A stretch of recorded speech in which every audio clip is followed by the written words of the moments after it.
Shri Krishna, Shri Krishna, Shri Krishna, Shri Krishna. Gurur Brahma, Gurur Vishnu, Gurur Devo Maheshwara, Gurur Sakshat Param Brahma, Tasmai Shri Gurave Namaha, Tasmai Shri Gurave Namaha. Today I am feeling echo in the sound. Make the treble and brass 0. Okay?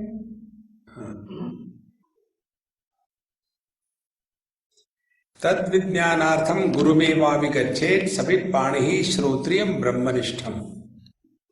In Mundakopanishad, this mantra comes. When we want to inquire about the truth, one has to approach the teacher. Bhagavan Shankaracharya writes commentary on this mantra where he says, Shastrajnaha api swatantrena brahma jnana anveshanam na kuryat. We may be highly educated in our field. Doctors, engineers, then politicians, whatever. But when it comes to study of scriptures, Brahma Jnana Anveshanam, inquiry into the truth, when this comes, one should not take a freedom to study by oneself. It leads to more of confusion than of understanding. The reason is, like many people tell us, Swamiji, during our school days, when I was in class 5, I have studied Sanskrit. Now, what is your age? 78, not out. So, I can read Sanskrit. But when I read Sanskrit, I don't understand anything. See, friends, one is the language, second is the subject. English is a language, computer science is a subject. Because somebody can read English does not mean he can take a book of computer and understand everything. Because in every field there is a specific vocabulary used to indicate certain things. The other day I was talking somewhere, I receive all my wisdom through SMS and WhatsApp.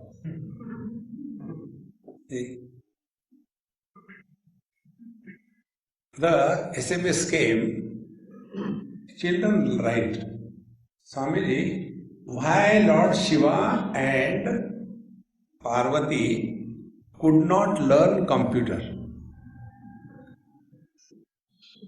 I said, I don't know, pass. Then the child wrote me back, it is so simple, Swamiji. Ganesha took the mouse away.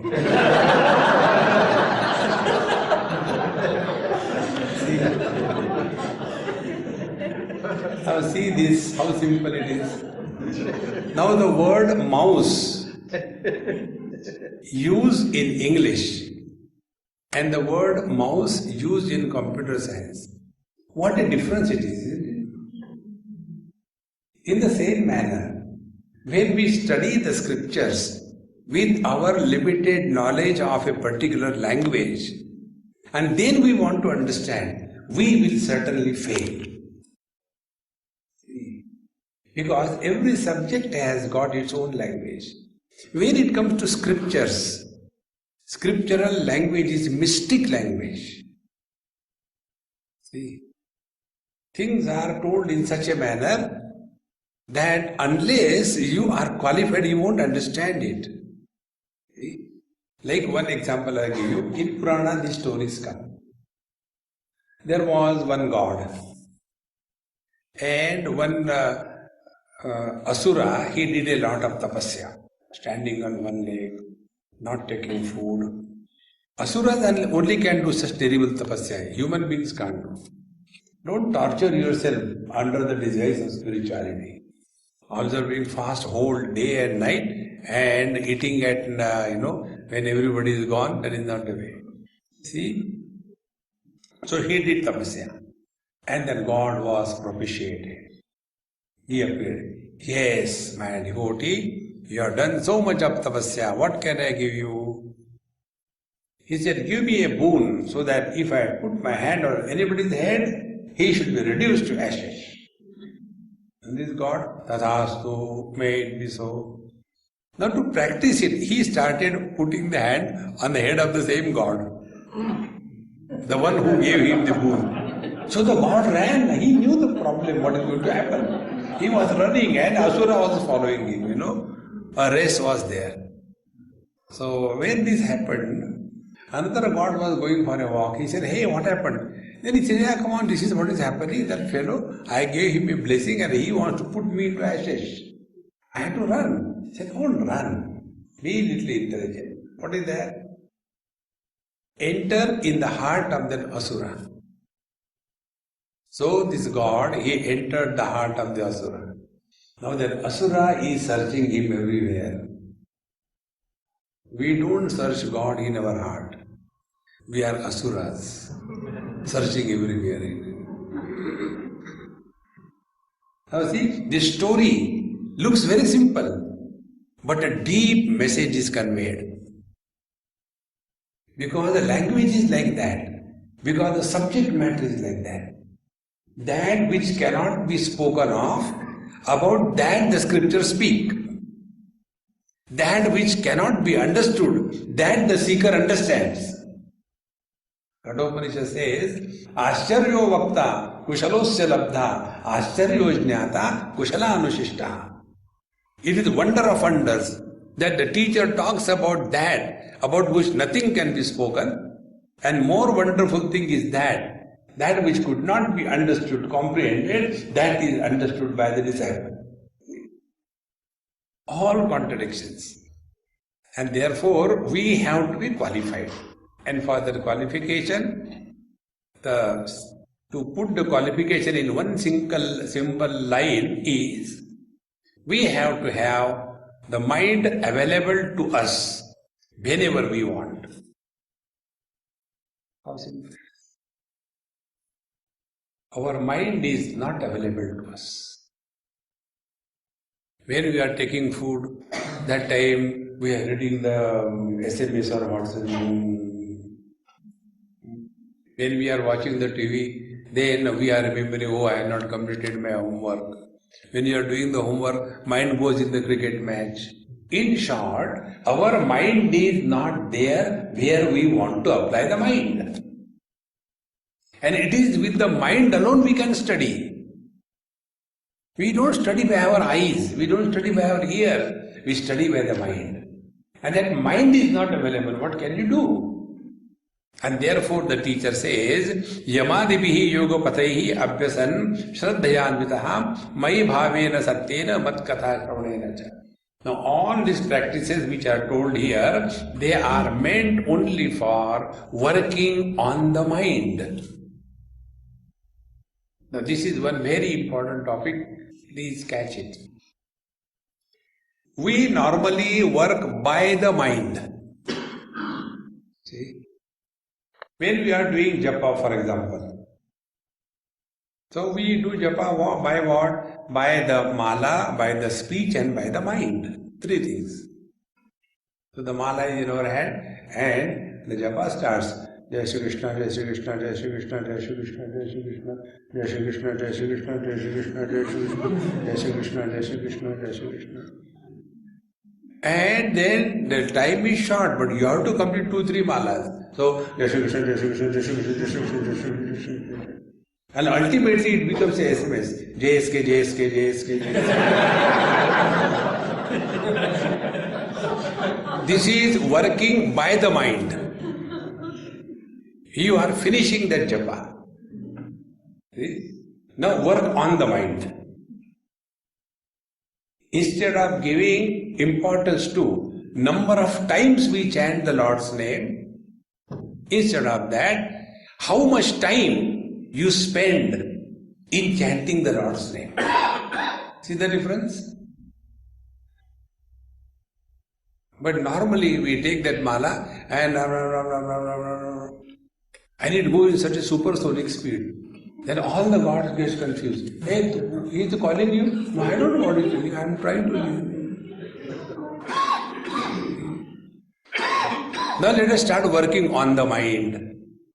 So when we are working on the mind, whether you take the mala in the hand or not, you find out how much time is at your disposal. 5 minutes. Never mind. So 5 minutes will not be over before 5 minutes. They will take 5 minutes. Now that 5 minutes you chant the Lord's name. Doesn't matter how many times. And that Lord's name is chanted like you eat chocolate. We chant the Lord's name as if we are taking Ayurvedic medicine.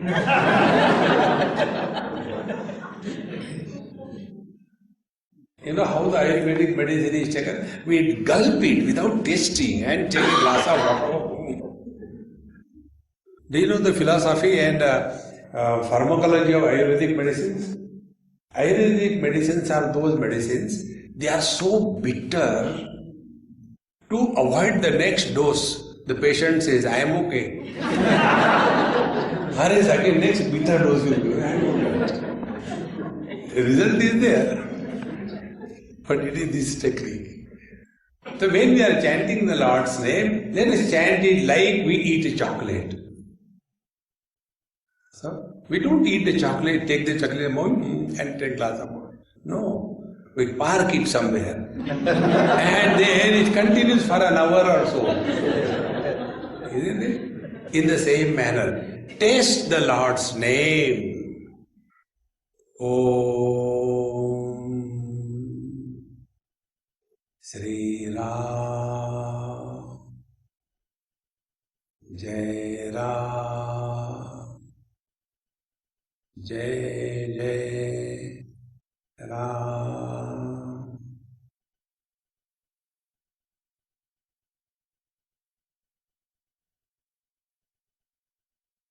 Om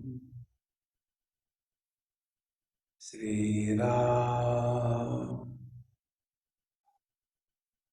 Jai Ram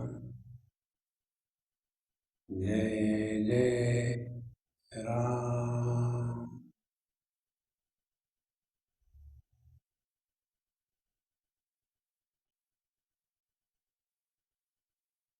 So here we are working on the mind. Attention is on the mind. Between the two names or mantra, no dissimilar thought passes through. See? So initially we start with little number 3 times. Practice it 3 times. When chanting, no other thought is allowed to come. When we become perfect in that, then make it say 4 or 5 times. Then chant slowly. Om Namah Shivaya. Om Namah Shivaya. Om Namah Shivaya. Om Namah Shivaya. Om Namah Shivaya.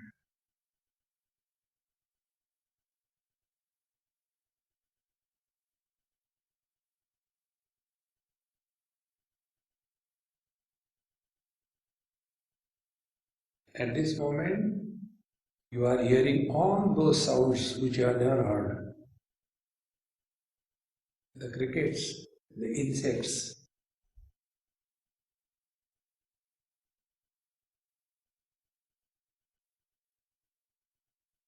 See friends, unless our mind is fully available to us, we will not be able to understand anything in our life as regards spiritual science is concerned. And for that, we have to control the mind. Now, control of the mind is equal to discipline of the mind plus education of the mind. The mind must be disciplined. And secondly, the mind must be educated. Discipline is achieved through yoga,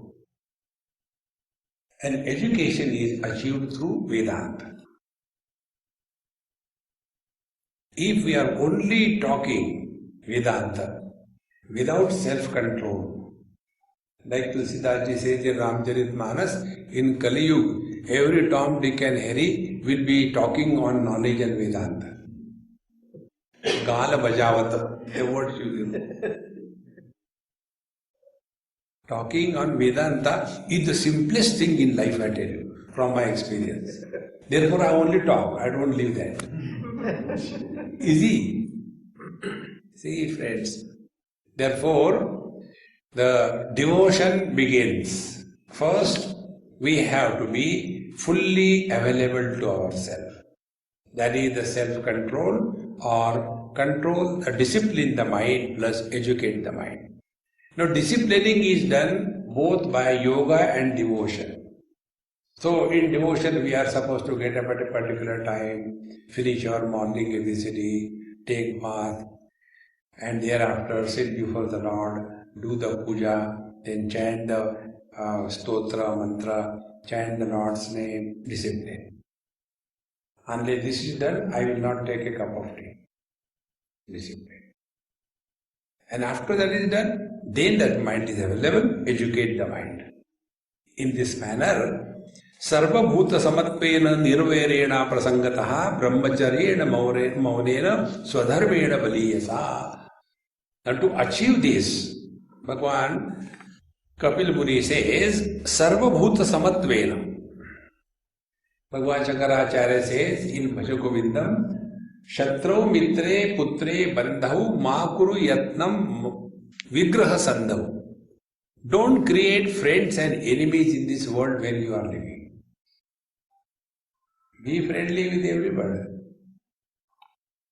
Therefore, nirvairena aprasangataha. Aprasangataha means don't be too much attached to anything or anybody in this world. Be very attentive. Attachment is an illusion.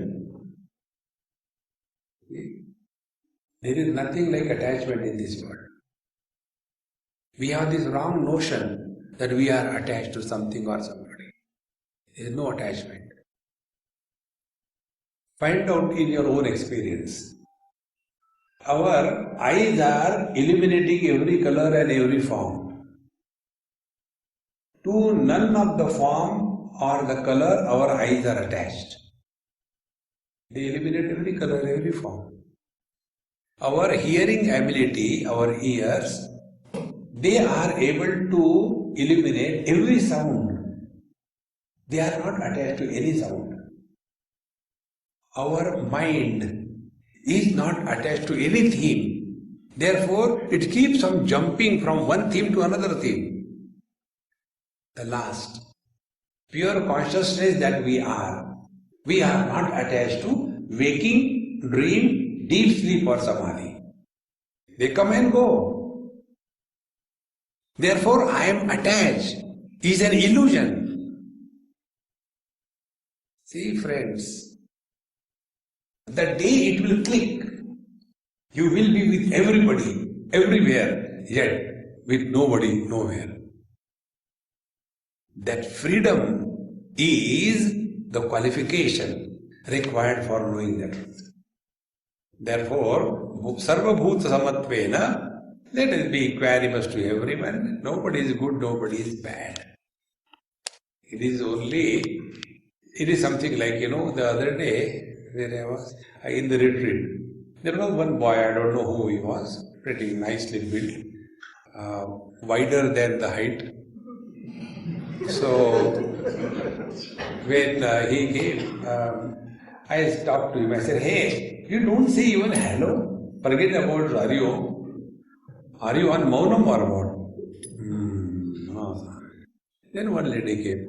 Swamiji is a very good boy, very nice boy, You tell him anything, he will never say no, he will do it. Therefore he is good. See, somebody is good or bad only because he is helpful to me or not helpful to me.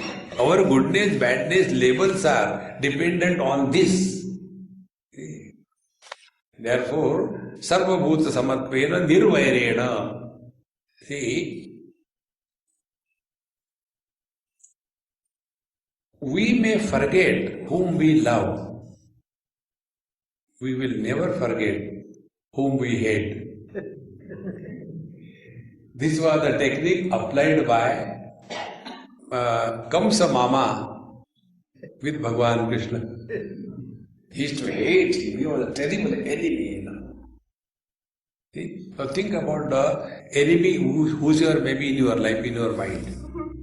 Oh, not one, Swamiji, plenty. Mother-in-law, daughter-in-law.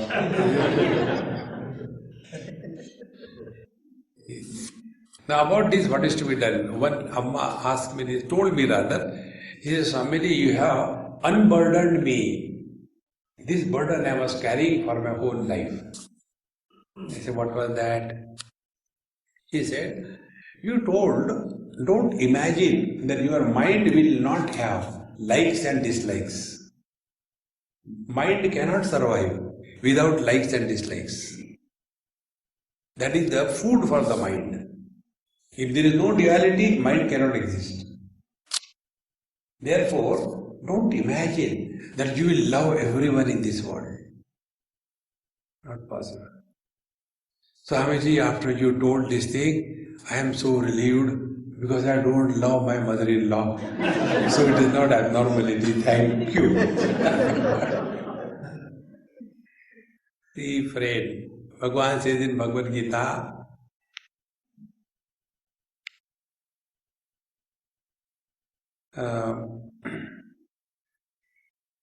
रागद्वेषो व्यवस्थितो तयोः वशं न आगच्छेत् तौ यस्य परिपन्थिनो इंद्रियस्य इंद्रियस्यार्थे रागद्वेषो व्यवस्थितो.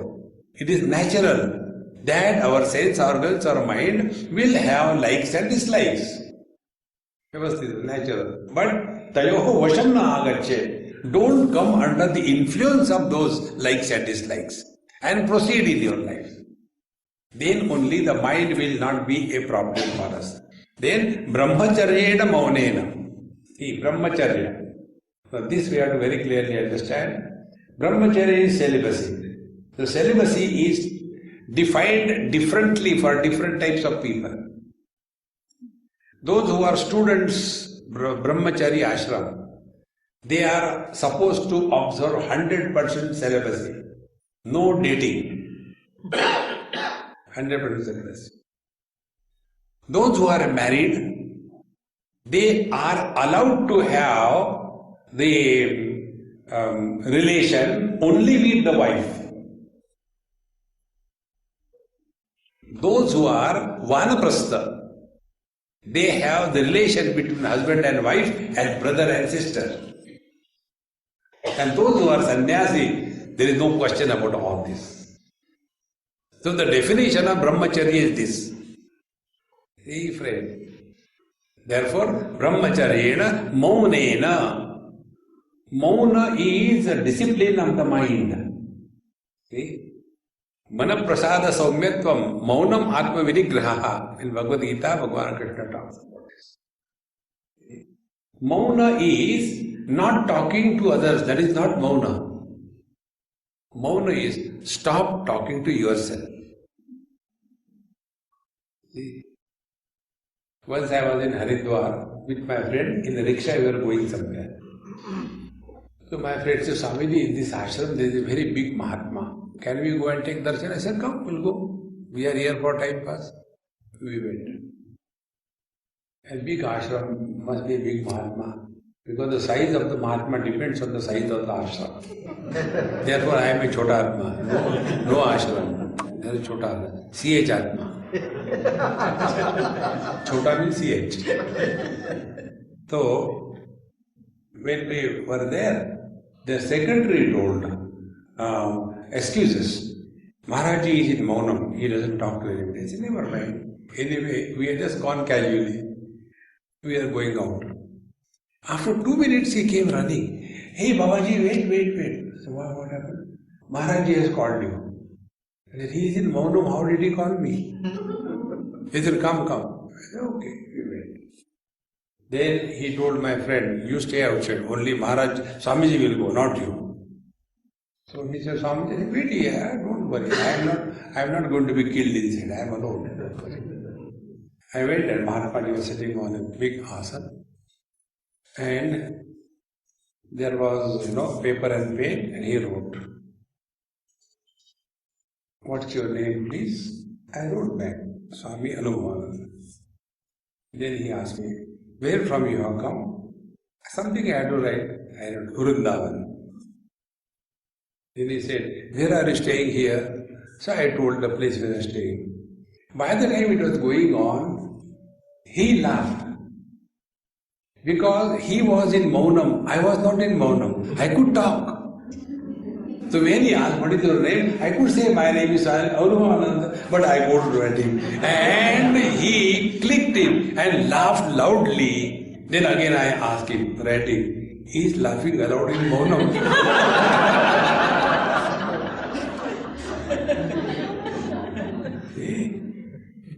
Mauna is a discipline of the mind. Stop talking to yourself. We all talk maximum to ourselves. Like a poultry farm inside.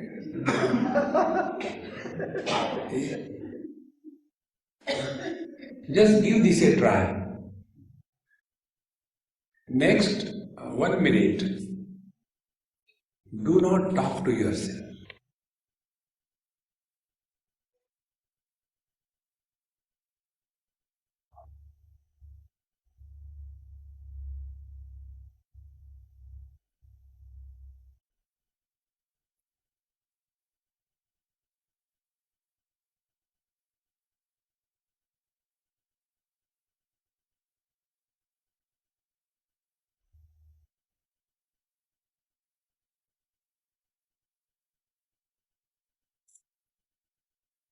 See the condition of the mind. Without any effort, are you not at peace with yourself? But we struggle. No, simple thing. Next 5 minutes, I am not going to talk to myself. Sit down. Instead of that, we talk to others. See, Maunena. And when you start remaining quiet within yourself, you will be quiet in every place, in every situation. You will be at peace. And when you are at peace, then only joy is experienced. Ashantasya kutas sukham. A person who is disturbed, he can never be happy. Maunena swadharmena baliyasa. And all our dharma. What is the meaning of dharma in this verse? The dharma of the husband is to take care of the wife. The dharma of the wife is to serve the husband. The dharma of the children is to respect the parents. The dharma of the parents is to take care of the children. Everyone knows what is our dharma. So, whatever is our obligation towards dependents, towards elders, towards the people around us, towards the society, and towards ourselves, all those obligations must be fulfilled. Friends, when we complete our obligations, I guarantee you, we are left with no time for any loitering around. Very busy. See? It becomes very easy, friends. Life becomes beautiful. Once you take this rule, don't keep anything pending for tomorrow. This rule I have been following for years together. It has helped me so much. Before I will leave South Africa, all my assignments will be 100% clear. Today I told Arvind, I said, "Arvind, all what is done till date in South Africa is all clear." And I am so happy about it. Now only these 3 lectures are remaining. This tomorrow night I have processed them, hand over to him, and here I go, empty-handed. You will be left with no time. See, friends, Swadharmena baliyasa yadruchhalopalabdhena santushto mitabhum muni. Further, this is all working on the mind. Yadrucha upalabdhena. whatever comes in our life, effortlessly discover happiness, contentment in that. See? Contentment is the highest spiritual practice. See, whatever is needed for us, that the Lord has definitely provided.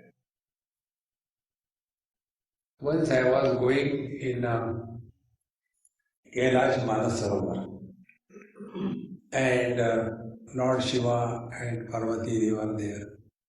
There was a meeting going on, all Mahatmas. So when I was going, I asked people, what meeting is going on? Then Bhagavan said, for the betterment of all the jivas, I take the responsibility of providing all the needed requirements for every individual soul. So all the Mahatmas and me also, we clap. Bhagavan said, don't clap. What will you do? You are all Mahatmas, what will you do? So everybody started looking at each other. So one person, you say something. I said, Lord, we will have a meeting, committee meeting. When you don't want to take a decision, form a committee.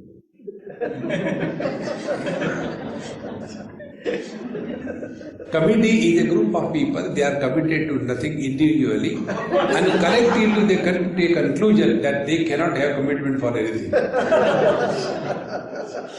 Come eat.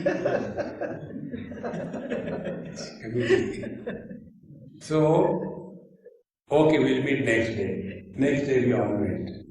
Bhagavan came. Yes, what you have decided? So they told, you speak. I said, okay, Lord, yes. We have all decided. Something is wrong with your voice, sound. But is there? Take care of the sound man. So, Lord, for every soul, whatever is required, you are going to provide. It is something awesome, great. But we take the responsibility of guiding every soul. How should they interact in a given situation so that that situation is an asset for their evolution, not a liability? It is for this purpose, Satsangatve Nissangatvam, Nissangatve Nirmohatvam, Nirmohatve Nishchalatatvam, Nishchalatatve Jivan Mukti, Bhaja Govindam, Bhaja Govindam. See, friends, God is everywhere. But simply presence of God is not enough. How to interact in a given situation? That only in Satsanga we are told.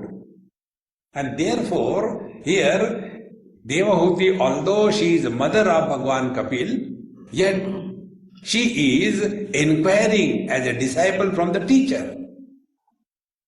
Otherwise we can never learn. Therefore, here Yadruchaya Upalabdhena, whatever is provided to us by the Lord, that is our requirement. If you are sincerely looking within your heart, you will come to know all that has happened in our life was the perfect thing that could happen. We cannot plan our life better than what He can plan. But we want to improve upon His creation. Therefore, Yadruchaya Prabhalabdena Santushtaha, therefore all contentment, Mitabhung. Mitabhung means eat little, don't eat up to the nose. Yuktahara viharasya, yukta cheshtasya karmasu, yukta swapnavabodhasya, yogo bhavati dukkhaha. Dukkhaha means the destroyer of miseries. We have to have a balance. How much we talk, how much we keep our mouth shut. How much we eat, how much we don't eat. How much we sleep, how much we keep awake. A perfect balance is necessary. See? And in that, Mitabhung, in Yoga Shastra it is said, whatever is your capacity to eat, out of that capacity, only eat 50%. Suppose you can eat 20 chapatis. Chapati means rotli. Suppose you can eat 20 rotli. Don't eat 20. Eat 10. Then, remaining half stomach, quarter of it, fill it with water. See, like where you make some juice in your mixer, you put all the fruits and then you put some water or milk or something liquid, so it's like that. So the food is solids, you put little water. Then for the moment, leave 1/4 area free for ventilation. In short, keep the hunger fire always lighted in your stomach.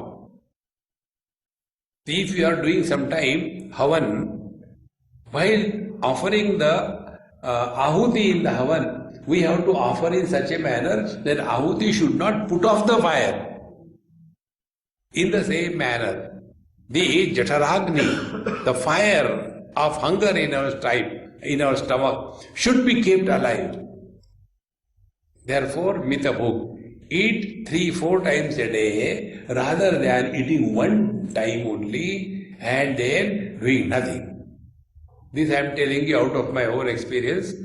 Everybody has to go through this experiment. Spiritual life is conducting experiment on yourself. So, many years before, you read all kinds of books and from that you discover your own spirituality.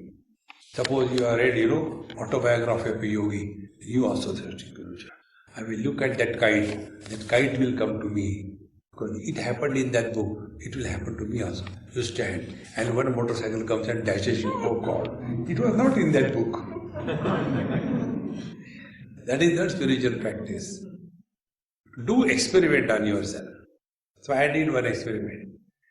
Take food only once. No 2 times, 3 times a day. And I did it for almost more than a year or so. Only one time food. And after 1 year experiment was over, then the data of what was recorded, conclusion. The conclusion was, in last 1 year, I have eaten more food than I have eaten last 10 years. First. Second thing, before eating, last 24 hours I was empty stomach, yes. Therefore fill in that. Then next 24 hours I will be having no food, therefore provide provision with you. And therefore eat so much. And when you eat so much you can't do anything, then you go to sleep. And again you get up. Oh, how much time is there? Another 10 hours. Oh God, what to do? So thinking about food more than about God. Instead of that, take 2, 3 times, 4 times, little, so that your fire is kept alive and there is neither constipation nor dysentery. One of the spiritual practices, keep your stomach perfect all the time. If your stomach is upset, you can do nothing in life. See friends, therefore mitabhu. And then munihi, contemplative, virakta sharanaha shantaha. He should be virakta sharanaha. Go to the Mahatmas who are totally dispassionate. Virakta sharanaha means a person who is approaching a Mahatma who has nothing to do and nowhere to go in this world. If somebody has to do anything in this world, you go and meet that person. That person will use us. He cannot guide us. Because his attention is on his projects, not us. Therefore, virakta sharanaha, shantaha, at peace with oneself, maitraha, karuna atmavan. These are the same words used in Bhagavad Gita. Adveshta sarva bhutana maitra karuna evacha. Similarly, Maitra Karunaha, compassionate, Atmavan. Atmavan means self-oriented. No more getting lost in these 2 things, possessions and relations. These are the 2 things which are the biggest burden on us. Sanubandhe cha dehesmin kurvan sadagraham jnanena drishtatattvena prakriti purushasya cha. And in this manner, when the seeker has clearly understood, separated the Purusha aspect and the Prakriti aspect of one's personality, and then not getting identified with the body or its relation, this has to be consciously practiced. Be attentive. We are at the same time parents as well as children. To our parents, we are children. To our children, we are parents. We are not that much disturbed and frustrated because of our parents as much we are because of our children. Now, what is the reason? Number one, parents we don't choose and we have no choice. So we have to accept them as they are. Has anybody ever felt disgusted? I wish my mother was Marilyn Monroe, how nice it would have been. We don't select our parents. That means zero choice. Wherever there is a zero choice, you are happy. But when it comes to our children, oh God, we imagine in the whole history of creation, our children are the first time born in this world. And so much of expectation from the children. They should be like that, they should be like that, they should be like that, Hare Ram, Ram, Ram. You have never studied in your whole life. Once I went in a house, a Marwadi house, very rich people, and about 5-6 ammas were sitting. All the gents have gone for work, and I was offered to them as a, offering. And I had to take food, so I had to sustain. So I was sitting there. And then, Maharaji, please tell my daughter she doesn't like to study. I said, they let her enjoy, why you worry? No, but she should study, is it not? I said, okay. How much you are studied, Amma? Swamiji, I have applied for the 10th standard, but then I got married. That means I am not even 10th standard pass. The other one, in our time, we were not allowed to go to school. It's very good. And when all of them, they told their story, I said, all of you are absolutely uneducated. How does it matter? You are so lucky. One day one girl asked me this question, Swamiji, suppose you are to be born again, you always say you will not be born, suppose you are to be born, what choice you have? I said, I will ask God to give me a birth in a Marwari family in Bombay as a girl. Why such a peculiar thing? I said, because Marwari girls spend father's money before marriage, husband's money after marriage, and in old days, son's money. So that is the best job. See, why worry how to earn the money? Enjoy life. See, friends. So we become so much disturbed because of the parent, because of our children. Be attentive, I'll give you a Maha Mantra. Try. The same couple, there are 4 kids born. One is contemplative studious. The second is a leader brand. The third is a business fellow. And fourth is a government servant. The same couple. One is contemplative studious Brahman. Second is leader type Kshatriya. Third is businessman Vaishya. Fourth is Shudra government servant. If they are the children of the same parents, where from the variation has come? Can you imagine? For the same tree, one fruit is mango, other is tomato, third is chili, and fourth is potato. No! Where from the variation comes? Be attentive. We give to our children only the gross body, the embodied, the soul, the jiva is not created by the parents. Therefore, children are born through us. They are not born to us. To us, only bodies are born. See, you have additional property, investment type, and house you have constructed, you have purchased, agreed, but the tenant have you created unless he is your son-in-law.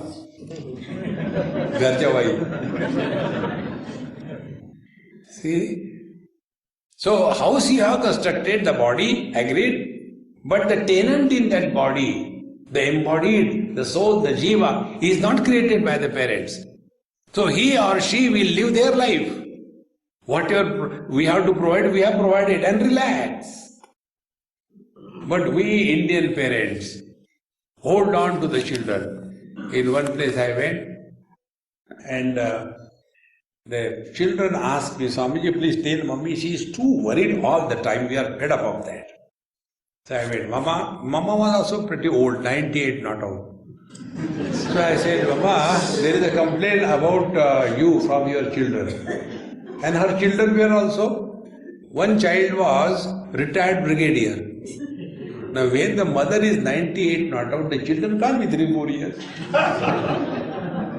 They were also grandparents.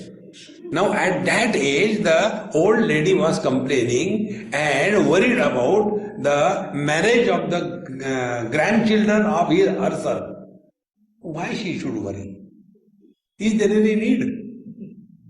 But she has to worry. So I said, Mama, why you worry unnecessarily? She scolded me. This is the only thing I can do. If I don't do this, then what will I do? See, this worrying becomes a fashion for the parents. This one particular thing I really appreciate in the Western white community. See, they don't expect anything from the kids. See, friends, but we keep on hanging around all the time till they get disgusted. See, therefore, keep yourself away, and to keep yourself away, proper understanding is required. 2 things only. Possessions and relations are the burden. That's all. Don't give too much importance to any relation, any possession. Without any effort, your mind will be at peace. So, to reduce the body identification, how do we begin? Be attentive. When we are identified with the body, then the gross world becomes real. Now start playing. Don't be serious. Start playing. Like, I am not identified with this mic, but I am identified with my camera. So what will be the effect?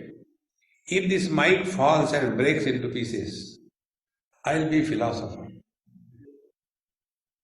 Things are meant to be broken, never when you get new one. Philosopher. If this thing breaks, no man, my whole world will begin. So means when I am identified with something, anything happens to that something, that happens to me. See? Now if we are not identified with the body, none of the worldly possessions and relations have any meaning for me. See? This is the practice. And when this practice you do again and again, one day it will click. So, jnanena drushta tattvena. So, with the proper understanding about the truth and the prakriti, one is able to separate oneself from the body. So, again and again work on this. So, the first station on the spiritual path is freedom from body identification. Be attentive. Bhagwan Kapil Muni is telling the path of devotion to his mother, in which he has told this. The first step on the spiritual path or devotion is freedom from body identification. If that is not happening, we are walking a spiritual path. Dil behlane ke liye galib khayal acha hai. It has no real meaning. See, Then Nivrutta Buddhyavasthano Duri Bhutanya Darshanaha Upalabhyatmanatmanam Chakshushevarkamatmadruva. And then once you have clearly, distinctly recognized that waker with the waking experiences comes for some time and goes. Dreamer with the dream experiences comes for some time and goes. Deep sleeper with the experience of all absence comes and goes. The samadhi person comes and goes. But there is one principle which has never come and never gone. Bhagavad Gita, 15th chapter. Bhagavan says, Sarvasya chaham hrudi sannivishtaha mattaha smriti jnanam apohanancha vedaischa sarvai ahameva vedyaha vedanta krut veda videva chaham. See, Sarvasya cha aham hrudi sannivishtaha. I am the heart of everything and being. And because of me alone, Jnanam, Smriti, Apohanam cha, four things. Jnanam, waking experience. Smriti, dream experience. Apohanam, deep sleep experience. Chakarat, Samadhi. So all these four experiences that we all go through, they are all supported by I, who was supporting the waking experience without becoming a waker. Who was supporting the dream experience without becoming a dreamer, supporting the deep sleep experience without going to sleep, supporting a samadhi experience which never began and which never ended. That common substratum is our essential nature. We all live these four experiences: waking, dream, deep sleep and samadhi. Now, I'll make one statement, find out who can make this statement. I had a good sleep, but sometimes I had bad dreams. Now, who can make this statement? The waker cannot make this statement because he was not in the deep sleep. He was not in the dream. Yet this statement is made. Then who makes this statement? So this statement is made by the one who was in the deep sleep but was not sleeping, who was in the dream but was not the dreamer, who is in the waking but the waker is not making the statement. This one common denominator, that is our essential nature. See friends, as when we are out of the dream, all the dream good and bad things are null and void for us. In the same manner, a wise man awakened to his essential nature, for him all the achievements and failures of this world are null and void. See how simple life becomes. We are not doing anything.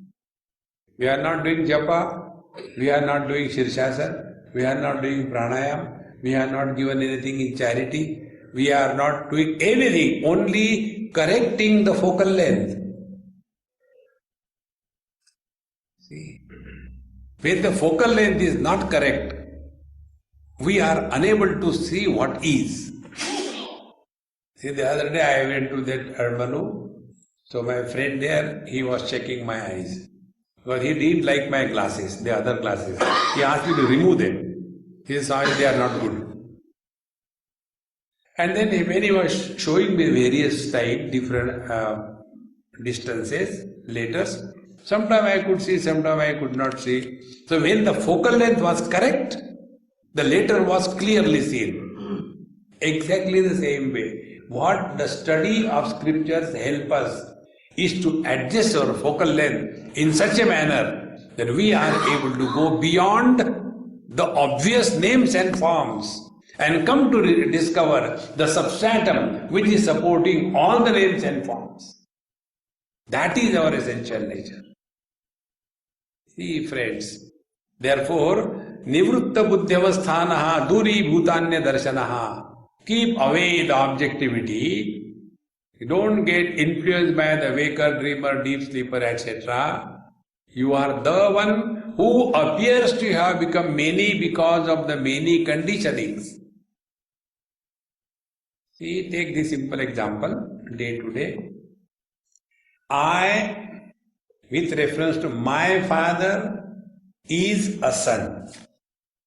I, with reference to my wife, is a husband. I, with reference to my son, is a father. So how many I am? 3. I am son, I am husband, I am father. 3. One only. That one appears to have become 3. He has not become 3. Now, who is miserable? The son is miserable, the husband is miserable, the father is miserable.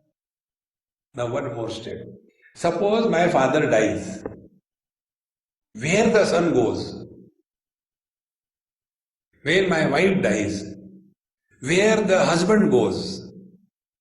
And when my son dies, where the father goes? Do they get dissolved in me? What happened? The husband has gone inside. Where are they? Like the cap is on my head, in the same manner, is the husband on the head of the man. See, friends, show the husband out of the man. See, friends, in the same manner, one reality, because of identification with the body, become the waker. Because identification with the modifications of the mind, become the dreamer. When both of them are absent, become the deep sleeper. When it is consciously arrived, it is becoming a samadhi person. But these are all multiplicity born out of many conditionings. Because of that, one conscious reality that we are has never become many. Discover this as your essential nature. See, friends. And such a person, he will be able to recognize himself just like when you can open your eyes and see the sun in the sky distinctly without any doubt or confusion. In the same manner, this experience is so distinct and clear. Now see, the son, husband, father and man, 4 things. Are they 4 things? The one who is a son, he is a husband, he is a father, and he is the man. What is the reality behind the 3? Man is the reality, not the husband. Husband is born the day he gets married. The man gets married. See? One couple was talking to me, Swamiji, please tell my wife she doesn't respect my age. I am elder than her. Sometime at least she should respect age. I said, I don't agree with you. I agree with Mama. I know you will do that because she gives you food. I said, yes, of course. Then I told him, I said, tell me, did you get married one after another or got married together? Why? I said, you answer my question. Of course, we are husband and wife, we got married together. Therefore, your age as husband and wife is equal. As a man and woman, your age may be different. But as husband and wife, your age is one. So if you are married for 20 years, rather 15 years, then you are still teenager. And when you are teenager, you will behave funny. Therefore, all the married couples, up to the age of 17, 18, 19, there is always dhum dhadaka going on, because there is a teenage. And after the teenage goes beyond, married for 20 years, now they know without each other they cannot survive. They have to somehow tolerate each other. Not love, tolerate each other. See, friends. The day you discover this principle, you will cease to be miserable in life. Therefore, play this spiritual life cheerfully and happily. Muktalingam sada bhasam asati pratipadyate sato bandhum asatchakshuhu sarvanasyutam advayam. And in this manner, when one is ever established in this non-dual absolute reality, although functioning through the conditioning of the body, etc., yet one comes to realize that I is that principle which is supporting the waking experiences without becoming a waker, supporting the dream experiences without becoming a dreamer, and so on. That is our essential nature. Now see, is it not done by an actor on the stage? When an actor is acting on the stage, Chhatrapati Shivaji, when that actor comes on the stage, Chhatrapati Shivaji Maharaj ki jai, and walking with a broad chest and like that. That time also he knows he is not even a pati. Forget about Chhatrapati. But he plays the role so well. In the same manner, play your role perfectly well. If you are in the office, roar like a lion. But when you are in front of the wife, meow. Don't have the different tone, different places. You will be successful both as an officer and as well as a husband. Many times there are many officers very successful, but as husband failure. There are other successful husbands, but failure outside. See friends, play your role and discover that you are the substratum of every role that you play. Yatha jalasya abhasa sthalasthena vadrishyate swabhasena tatso surya jalasthena divistita. Here a beautiful example is given. The sun reflects in a bucket of water, and from there a light of beam comes out, reflected light, and falls in a corner of a dark room. So looking at that light in a dark room, one corner, we proceed to see where is the reflection of the sun. Then we see the reflection of the sun in the bucket. From that reflection, we go to the original sun. Exactly the same way. See? All objects are seen by the eyes. So from the objects we come to the eyes. If there are no eyes, no color and form is existing. If there are no ears, no hearing ability, sounds don't exist. Think. So from the objects we come to the sense organs. From the sense organs we come to the mind. And from the mind we come to the pure self that we are. So this spiritual journey is from the objectivity to the subjectivity, to the point where even the subject disappears because there is no object available to illuminate. Bhagavan says in Bhagavad Gita, Kshetrajnam chapi mam vidhi sarva kshetreshu bharata. There is but one reality expressing in and through all the things and beings. That is our essential nature. In this manner, evam trivruta hankaro bhutendriya manomayahi swavasaihi lakshito anena sada bhasena satyadruk. Similarly, the three types of ahankar, the sattvic, rajasic, tamasic, or the waker, dreamer, deep sleeper, these three types of ahankar are with reference to the body, sense organs and the mind, is indicative that there is someone who is expressing through the body as a waker, there is someone who is enjoying or suffering through the sense organs, there is someone who is going through good and bad experiences through the mind. In this manner, we are able to infer Bhuta Sukshmendriya Manobuddhi Adeshu Iha Nidraya Lineshu Asati Yataha Tatra Vinidro Nirahankriyaha. And when the deep sleep begins, this ahankar is dropped. And when this ahankar is dropped, thereafter there is nobody to be miserable. And that which cannot be negated, that is revealed. That is why every one of us want to go to sleep. Going to sleep is only for one purpose. We want to drop the burden of the ahankar, the ego that we are carrying. See? Because a husband who cannot dare open his mouth before his wife, when they are sleeping, he can snore loudly. Where from the courage comes? The courage comes only because one reason. He is no more a husband. And when the wife will wake him up and say, "Hey, why are you snoring loudly?" "No, darling, I never snore." Because he can't shout at her. "I never snore." And again I'll start again. No more husband. See, friends, it is this somebody who is always miserable. That somebody is called as ahankar, the ego, the jiva. And it is nothing but a burden on our head. Only two burdens, just give it a try.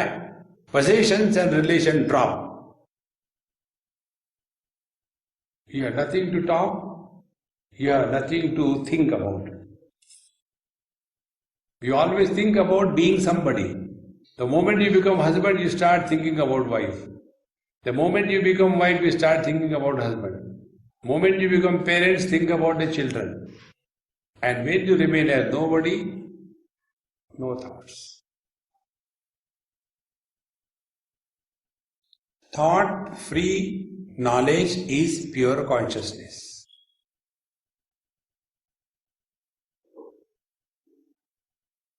This experience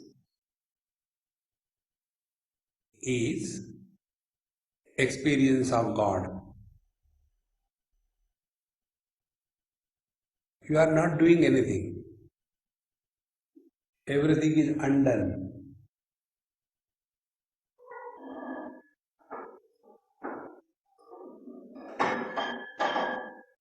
This experience doesn't become disturbed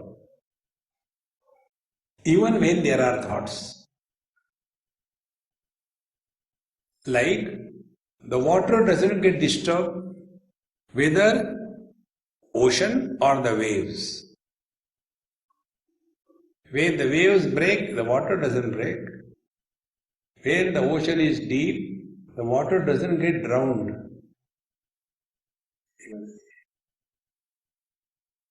This essential nature has to be recognized as our essential nature. Otherwise, all the time worried about, today somebody came to meet me, "Swamiji, suppose I do meditation and collect all the energy, and with that energy, if I serve the society, how it will be?" I said, "It will be very good." Now, all this statement, when these people say, it is something like a small baby coming and talking, and Swamiji, I want to go and climb on the Himalayas barefooted. That fellow cannot put on his own chaddi. Wants to go to Himalayas. So what is meditation? What is energy? What is seva? Nothing is known. But read somewhere here, do meditation, and then you will get vibrations and energy. These words I have never understood. See, when I went to that place, Swamiji, there were good vibration. Yes, I also felt and then the energy, there was such a energy charge. See? What was the phone? iPhone or Samsung?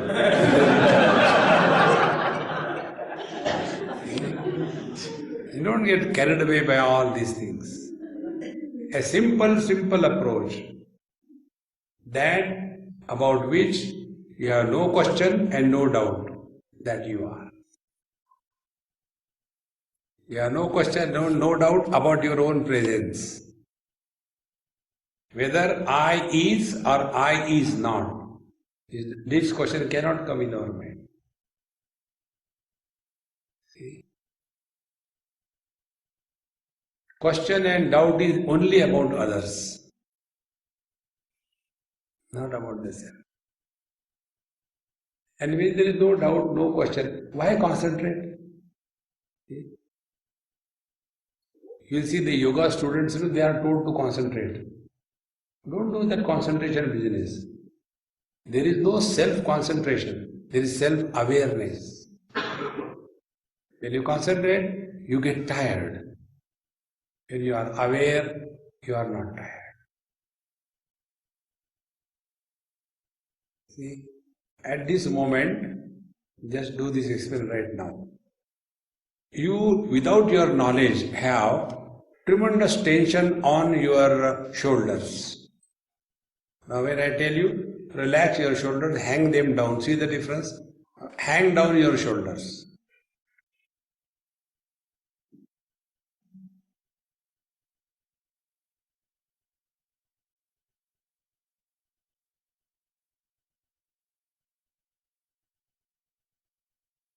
Simply remain aware of your own being. See, your shoulder will start falling further.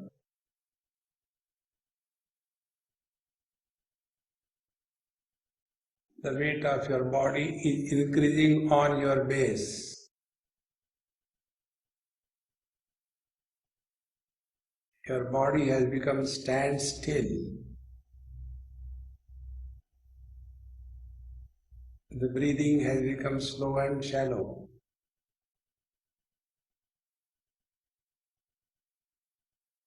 There is no tension anywhere in the body.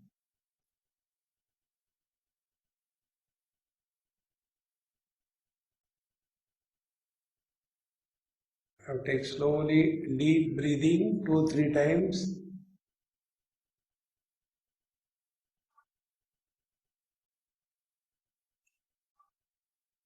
Now observe your own shoulders have again gone up and tension developed.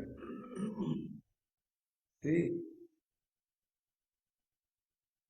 how much burden we carry, and nobody can help us. As we have to live our life, we have to die our death, we have to practice our own spiritual practice. Nobody can do it for us. And the spiritual practice is correct your understanding about yourself, about the world, about God, and about spiritual practice. It is extremely simple, there is no difficulty. So these 3 types of ahankar, when it is dropped, the body disidentification happens, mind dissolves in the consciousness like an ice cube. If you put in a jar, for some time it will dance, float, show its presence. After some time, that ice cube was essentially water alone. Gathered the name and the form and the personality, but in due time it will dissolve. Once it is dissolved, you can't take it out again. In the same manner, you and me are like the ice cube. Expose it to this very simple technique. Like the ice cube, this I will dissolve.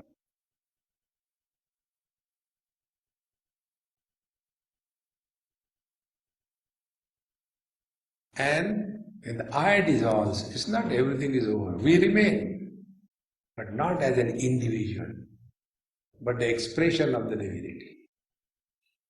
Narayan भूतेन्द्रिय मनोबुद्ध्यादि आदिषु इह निद्रया लीनेषु असति यत्र यहा तत विनिद्रो निरहंक्रियः.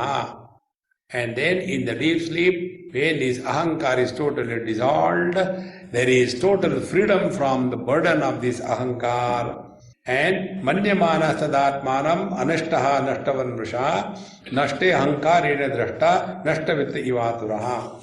And in the deep sleep, now this ahankar has disappeared. And when the ahankar has disappeared in the deep sleep, then he is no more living as a waker, dreamer or a deep sleeper. He is ever cheerful and happy. The science of spiritual evolution is one is ever cheerful and happy. And cheerful and happy means what? Means living at zero complaint level. No complaint about anything or anybody in this world. You are one with God. God has no complaints about us. Whether you worship Him or you abuse Him, He has no complaint. See, friends. And when we have nothing to complain, we complain about God. God, why did you create this world? दुनिया बनाने वाले काहे को दुनिया बनाई? तुमको परेशान करने के लिए.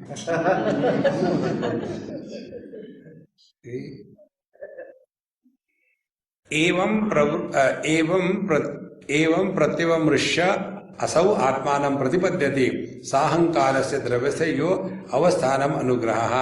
And therefore Kapil Muni tells his mother, "Oh my dear mother, in this way when you will reflect, think again and again, vimrushya, contemplate, reflect on this line of thinking which I gave you, then through the discrimination of your own experiences, you will be able to clearly discover that the same mind becomes the object as well as the experiencer of the object in the dream in the same manner. The one Paramatma alone is both the known and the knower. There is no difference. The differences are created when we are functioning through the mind. Discard the mind, all the differences disappear. In this manner, the teacher has told the student. Now, Devahuti asked a very beautiful question. That question we will read and understand, and remaining we will try to see tomorrow. Prakrutim Purusham Prakrutir Brahman na Vibunchati Karijiti Anyonyapashrayatvacha Nityatvat Anayo Prabho Yatha Gandasya Bhumishcha Na Bhavo Vitirekataham Apam Rasasya Cha Yatha Tatha Buddhe Parasya Cha Akartu Karma Bandojam Purushasya Yadashraya Guneshu Satsu Prakrutehe Kaivalyam Teshu Katham Kaschit Tattvamarshena Nivrutyam Bhayamulpanam Anivrutta Nimittatvat Punah Pratyavatisthate. Now here the question is like this. O teacher, hey Kapilji Maharaj, these two things, Purusha and Prakriti, they are always together. She gives example, like the earth and the gandha, the smell, or the rasa and the water, or the heat and the fire, etc. They are always together. They cannot be separated. In the same manner, Paramatma and the Buddhi, the mind, cannot be separated. And therefore, this Paramatma who is Akartuhu, who is not attached to any karma, how come this Paramatma gets the karma bandhan? And he actually, the karma is because of the Purusha's freedom, and yet he gets this bandhan, and the Prakriti is existing in Purusha. Therefore, how this Prakriti can create bondage for the Purusha? Then how the Kaivalyam freedom can be attained? Is it only by Tattva inquiry we can do it? But again it will come back. So what is to be done? These are the few questions which are asked by her, and in reply to that, what Bhagavan says and what is the depth of these questions, that we will see in tomorrow's concluding session. Before you sleep, I will stop. Om Purnamadaha Purnamidam Purnat Purnamudachyate Purnasya Purnamadaya Purnameva Vashishyate. Om Shanti Shanti Shanti. Hari Om Sri Gurubhyo Namaha. Hari Om.